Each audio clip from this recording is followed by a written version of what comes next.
आज हम आपके लिए बहुत ही अच्छी और रोमांटिक मूवी लेकर आए हैं जिसमें एक जर्मन लड़की कीनिया के काले मसाई के प्यार में पड़ जाती है।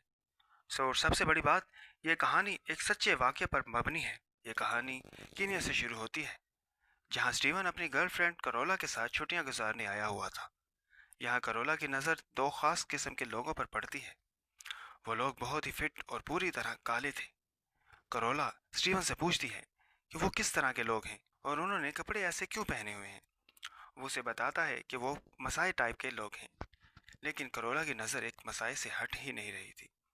वो सिर्फ उसकी तरफ देखे ही जा रही थी। उसके बाद वो दोनों कीनिया के मुबासा शहर में चले जाते हैं, लेकिन फिर कुछ चोर उनको लूटने के लिए उनके पीछे लग जाते हैं। स्टीवन और करोला उनसे छुप कर भाग रहे होते हैं, तो करोला भागते हुए उस मसाई से टकरा जाती है जिसको उसने अभी कुछ देर पहले देखा था। जिस मसाई की तरफ करोला अट्रैक्टिव हो रही थी, और चोर उस मसाई को देखते ही भाग जाते हैं क्योंकि चोर मसाई से बहुत डरते थे। इसके बाद स्टीवन करोला से उनके साथ एक तस्वीर लेने को कहता है और उन्हें कहता है कि क्या तुम हमें फेरी तक छोड़ दोगे। वो मसाई उन्हें फेरी पर ले जाते हैं। करोला जिस मसाई की तरफ अट्रैक्टिव हो रही थी उसका नाम लेमेनियम था, इसलिए करोला उन्हें डिनर पर बुलाती है, लेकिन होटल के गार्ड उन्हें अंदर नहीं आने देते। जिसके बाद लेमेनियम और उसका दोस्त ओके कहकर वहां से जाने लगते हैं, तो करोला उन्हें रोकती है। फिर करोला उन्हें अपने साथ एक बार में लेकर जाती है जहां वो ड्रिंक करते हैं। इसी दौरान लेमेनियम को वो डांस करने को कहती है और फिर वो भी इसके साथ नाचने लगती है।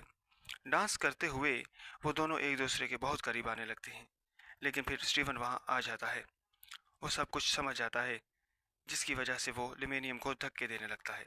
जिसके बाद करोला लिमेनियम से माफ़ी मांगती है और स्टीवन को वहां से लेकर चली जाती है। होटल आने के बाद करोला सिर्फ लिमेनियम के बारे में सोच रही थी, और आज उनका केनिया में आखिरी दिन था क्योंकि कल वो दोनों स्विट्जरलैंड वापस जाने वाले थे। अगले दिन जब स्टीवन और करोला टिकट लेने एयरपोर्ट जाते हैं, तो अचानक करोला स्टीवन से कहती है कि वो वापस नहीं जाना चाहती। स्टीवन उसे समझाने की बहुत कोशिश करता है, लेकिन वो फिर भी नहीं मानती। जिसके बाद वो कहता है कि मैंने तुम्हारी आंखों में देखा है कि तुम सिर्फ मसाई के साथ सोना चाहती हो। इसके बाद स्टीवन अकेला वहां से वापस चला जाता है। करोला नेमिलियन से मिलने के लिए दौड़ लगाते हुए आती है, तो उसका दोस्त उसे कहता है कि वो अपने घर चला गया है। फिर वो उससे उसके घर का पता पूछती है। वो बताता है कि उसका घर सिंपल लैंड के एक गांव बार्सिलोना के सामने है। जिसके बाद करोला एक बस में बैठकर सिंपल लैंड के लिए रवाना होती है। वहां पहुंचकर करोला एक जर्मन लड़की के घर जाती है जिसका नाम एलिजबेथ था। वो भी कीनिया में किसी लड़के के प्यार के बाद वहीं सेटल हो गई थी। अब करोला और एलिजबेथ दोनों कीनिया में परदेसी हैं, इसलिए रात होने की वजह से करोला वहीं रहने का फैसला करती है। फिर रात को जब करोला सो रही होती है, तो एल्यूमिनियम की आवाज़ सुनाई देती है। जब वो घर से बाहर निकलती है तो देखती है कि उसके सामने एल्यूमिनियम ही खड़ा है। वो वहां से एल्यूमिनियम के साथ चली जाती है। एल्यूमिनियम उसे अपने दोस्तों के कमरे में लेकर जाता है और अपने दोस्तों को कमरे से बाहर जाने का कहता है। फिर वो दोनों वहीं रात गुजारते हैं। अगली सुबह एल्यूमिनियम करोला बहुत खुश थे। एल्यूमिनियम करोला को उसके साथ आने को कहता है। वो एलिजबेथ के घर से अपना सामान लेकर एल्यूमिनियम के घर की तरफ निकल जाती है। एल्यूमिनियम का घर वहां से बहुत दूर था। वहां जाने के लिए उन्हें पैदल जंगलात और पहाड़ों के सफर तय करने पड़ते हैं। करोला एल्यूमिनियम के साथ उसके घर जाती है। वहां के लोग करोला को अजीब नज़रों से देखते हैं। जब एल्यूमिनियम की माँ वहां आती है, तो सबसे पहले वो एल्यूमिनियम को बहुत गालियां देती है। फिर वो मान जाती है। वहां अगली सुबह जब करोला और एल्यूमिनियम सोकर उठते हैं, तो एल्यूमिनियम करोला को खाने के लिए भुना हुआ गोश्त देता है। वहां के लोग छोटे छोटे तालाबों में नहाते हैं, इसलिए करोला को भी उसी छोटे पाउंड में नहाना पड़ता है। इस गांव में एक चर्च ऐसा भी था जहां एक ब्रिटिश फादर रहता था। करोला उससे मिलने जाती है। फादर उससे कहते हैं कि तुम यहाँ क्यों आई हो, ये जगह तुम्हारे रहने के लायक नहीं है। फिर वहाँ एक बच्चा करोला को बुलाने आता है और उसके साथ जाती है। वहाँ एक अफसर करोला से मिलने आया था। वो करोला से उसका पासपोर्ट मांगता है। फिर वो करोला से कहता है कि तुम यहाँ नहीं रह सकती, तुम्हें यहाँ से जाना पड़ेगा। लेकिन अगर तुम यहाँ रहना चाहती हो तो तुमको यहाँ क्या रहायशी बनना पड़ेगा। जिसके बाद लेमेनियम करोला वहाँ की रेजिडेंस लेने के लिए शहर जाते हैं। लेकिन लेमेनियम के लिबास की वजह से उसे प्रोविंशनल हेडक्वार्टर के गार्ड्स उसे अंदर दाखिल होने की इजाज़त नहीं देते। इसलिए वो करोला उनसे कहती है कि हम कल आएंगे। फिर वो बाज़ार जाती है और लेमेनियम के लिए कपड़े खरीदती है और फिर दोनों काम हो जाने तक एक लॉज में रहने का फ़ैसला करते हैं। वो दोनों एक दूसरे के करीब आते हैं और एक दूसरे से प्यार करते हैं। लेकिन अगले दिन करोला की सेहत ख़राब हो जाती है और उसे मलेरिया होने की वजह से बहुत सर्दी लगती है। अगले दिन करोला ठीक हो जाती है। फिर वो दोनों दोबारा प्रोविंशियल हेडक्वार्टर जाते हैं और वो उसे कीनिया की रेजिडेंस दे देते हैं। लेकिन गांव वापस आने से पहले करोला अपनी माँ को फ़ोन करती है और कहती है कि तुम मुझे मेरे पैसे भेज दो, मैं कुछ दिन और यहाँ रहना चाहती हूँ। इसके बाद उसकी माँ उसे पैसे भेज देती है और करोला जाकर उन पैसों की एक पुरानी कार खरीदती है। वहाँ से लौटते हुए लेमेनियम भी बहुत खुश था। वो गांव के बहुत से लोगों को लिफ्ट देकर आगे बढ़ रहे होते हैं। लेकिन फिर रास्ते में लेमेनियम करोला को कार चलाने की जिद करता है, जिसके बाद करोला लेमेनियम को कार चलाने देती है। लेकिन लेमेनियम को कार चलाना नहीं आती थी। वो कार को एक दरख्त में मार देता है, जिसके बाद करोला लेमेनियम पर बहुत गुस्सा करती है। फिर लेमेनियम गुस्से में आकर कार से उतरकर पैदल चलने लगता है। करोला उससे माफ़ी मांगती है और उसको दोबारा कार में बैठने का कहती है। गांव वाले कार को देखकर बहुत खुश होते हैं। करोला इनके लिए तोहफे भी लेकर आई थी। लेमिनियम की माँ करोला के ब्रश को छूते हुए कहती है कि तुम माँ बनने वाली हो, जिसके बाद वो लेमिनियम को करोला से शादी करने का कहती है। फिर दोनों की शादी की रस्में शुरू हो जाती हैं। अगले दिन जब करोला जागती है तो पूरा गांव खाली पड़ा था। एक जगह उसे बहुत ज़्यादा हजूम नजर आता है। वो वहाँ पर जाकर देखती है मसाई कबीले के लोग उसके कबीले की एक 15 साल लड़की का खतना कर रहे हैं। वो लेमेनियम के पास आती है और उसे लड़की की मदद करने को कहती है, लेकिन वो कहता है कि नहीं, हम ऐसा नहीं कर सकते क्योंकि यह हमारी रवायत है।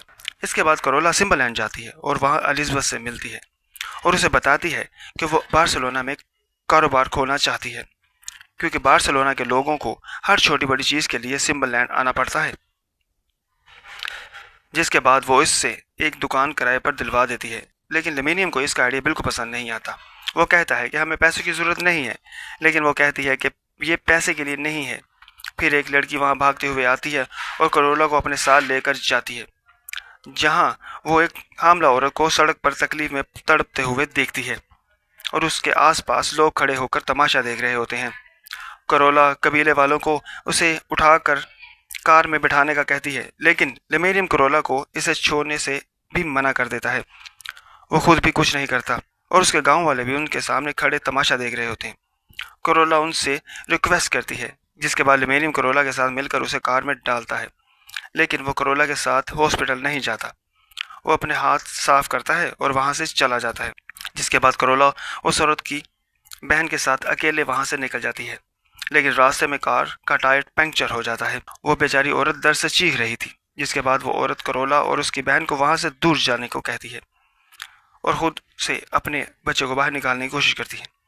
लेकिन इस दौरान वह बेचारी लड़की अजियत से तड़प तड़प कर मर जाती है। करोला यह सब देखकर बहुत दुखी होती है। अब हमें अगले दिन का मंजर दिखाया जाता है, जहाँ करोला ने पूरी दुकान का सामान मंगवा लिया था। पर जब करोला अपनी दुकान पर सामान लाने वाले शख्स से हंस हंस कर बातें कर रही थी और लेमिनियम उसे घूर रहा था, करोला की दुकान खुल जाती है। उस दिन वहाँ बहुत सारे लोग आते हैं, लेकिन इस दौरान करोला इनके तमाम ग्राहकों से हंसते हुए बातें कर रही थी। तो लेमिनियम को यह सब देखकर बहुत बुरा लग रहा था। अब कुछ अर्से के बाद करोला को प्रेग्नेंट दिखाया जाता है, इसलिए उसने अपनी दुकान पर 2 लड़कों को काम करने के लिए रख लिया था। फिर एक दिन लेमिनियम दुकान पर आता है और करोला से पूछता है कि पिछला दरवाज़ा क्यों खुला है। वो जाकर चेक करता है और करोला से पूछता है, क्या मेरे यहाँ आने से पहले कोई और भी आया था। वो कहती है कि नहीं, यहाँ कोई नहीं था।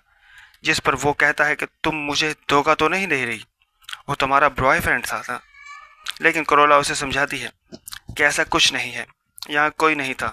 लेकिन लेमिनियम करोला पर चिल्लाना शुरू कर देता है और फिर उसे कहता है कि ये मेरा बच्चा नहीं है, ज़रूर तुम्हारा किसी और के साथ अफेयर है। यह कहकर लेमिनियम वहाँ से चला जाता है। फिर रात को करोला को अचानक पेट में दर्द होने लगता है।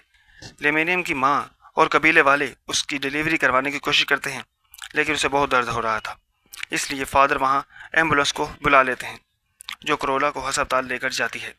जब लेमिनियम अस्पताल जाता है तो उसे बच्चे का चेहरा देखकर समझ आ जाता है कि ये उसका ही बच्चा है, थोड़े दिनों के बाद जब करोला अपनी दुकान पर जाती है तो देखती है कि उसके दुकान पर काम करने वाला लड़का शराब और सिगरेट पी रहा है। करोला उससे शराब और सिगरेट छीनकर उससे दुकान से बाहर निकाल देती है। रात को वो अपने घर में सो रही होती है तो उसे लगता है कि उसके घर के बाहर कोई है। जब वो बाहर जाकर देखती है तो उसकी दुकान पर काम करने वाले लड़का छुरी लेकर बाहर खड़ा था। वो करोला को मारकर बदला लेने आया था, लेकिन फिर वहाँ लेमेनियम आ जाता है और उसे बहुत मारता है। उसके बाद अगले दिन पंचायत लगती है। वो गांव का सरपंच उस लड़के के घर वालों को 5 बकरियां करोला को बतौर मुआवजा देने को कहता है, क्योंकि उसने करोला पर जानलेवा हमला किया था। और करोला इन बकरियों को लेकर लेमेनियम को दे देती, लेकिन लेमेनियम इससे कहता है कि उसकी बीवी के जानवरों को चराना मसाए की इज्जत के खिलाफ है। फिर हम देखते हैं कि करोला की बेटी काफ़ी बड़ी हो चुकी है, लेकिन लेमेनियम को करोला के ग्राहक का इसके बॉयफ्रेंड होने का शक, क्योंकि वो रोजाना उनके दुकान पर आता और करोला उससे मजाक में हंस हंस कर बातें करती। इसलिए लेमेनियम एक दिन ग्राहक के सामने करोला की बेइज्जती करना शुरू कर देता है और फिर वो अपनी बेटी को लेकर वहां से चला जाता है। करोला जब रात को अपने घर आती है तो वो सब बातें लेमेनियम अपनी माँ को बता रहा होता। वो करोला को देखकर कहता है कि इसका एक बॉयफ्रेंड है और ये एक गलत औरत है। जिसके बाद करोला अपनी बेटी को वहां से बाहर लेकर जाने लगती है तो वो बकरी के फ्रिज पर चढ़ जाती है, जिसकी वजह से वो खौफ से चीखने लगती है। तो सब लोग वहां आ जाते हैं। लेमेनियम की माँ उसे कहती है कि फिक्र ना करो, ये इस बकरी का है। लेकिन लेमेनियम कहता है कि नहीं, इसके अंदर से गिरा है, यकीनन ये उसके बॉयफ्रेंड का होगा। जिस पर करोला उस पर चिल्लाने लगती है और लेमेनियम कहता है मैं जाकर तुम्हारे बॉयफ्रेंड को मार डालूंगा। करोला उसे रोकने की कोशिश करती है तो लेमेनियम उसे जोरदार थप्पड़ मार देता है। तो करोला भी लेमेनियम को थप्पड़ मार देती है, जिसके जवाब में लेमेनियम उसे अपनी लाठी से मारना शुरू कर देता है, लेकिन कबीले वाले उसे पकड़ लेते हैं। अगले दिन के मंजर में लेमेनियम अपने बाल कटवाने के बाद शहरी लोगों की तरह कपड़े पहनकर करोला के पास जाता है और उससे पूछता है कि क्या तुम अब मुझे पसंद करोगी। इस हाल में देखकर फादर भी वहां आ जाता है। फादर को देखकर लेमेनियम फादर को मारना शुरू कर देता है और पूछता है कि क्या तुम भी मेरी बीवी के साथ सोए थे।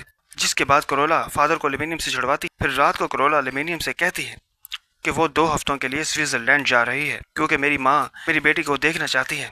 अगले दिन करोला अपनी बेटी के साथ जाने लगती है तो गांव वाले गाना गाकर उसे गुड बाय कहते हैं। लेकिन वहां से जाते वक्त लेमेनियम बार बार करोला से एक ही बात पूछ रहा था कि वो वापस आएगी या नहीं।